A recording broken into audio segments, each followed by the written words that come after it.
తదుపరి వృశ్చిక రాశి.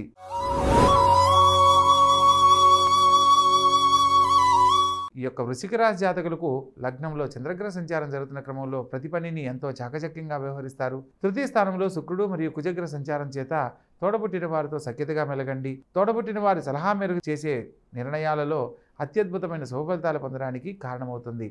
చతుర్థ స్థానంలో మరియు రవి బుధులు మరియు శని శుక్రుడు సంచరిస్తున్న క్రమంలో ప్రత్యేకంగా అర్ధాష్టమ శని కూడా జరుగుతుంది కాబట్టి ప్రతి పనిలో కూడా ఇబ్బందులు తలెత్తడానికి కారణమవుతాయి. ఆలోచించి నిర్ణయం తీసుకొని ముందడుగు వేయాలి. విద్యార్థి దశలో ఉన్న వాళ్లకు అత్యధిక శ్రద్ధ ద్వారా ఉన్నతమైన మార్కులు సాధిస్తారు.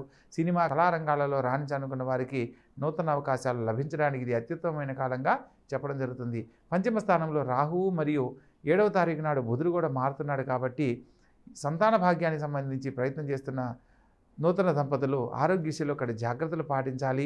ప్రత్యేకంగా నూతన వ్యాపార ప్రయత్నాలకై తీసుకునే నిర్ణయాలన్నీ 7వ తారీఖు తర్వాత నుంచి నిర్ణయం తీసుకోవాలి.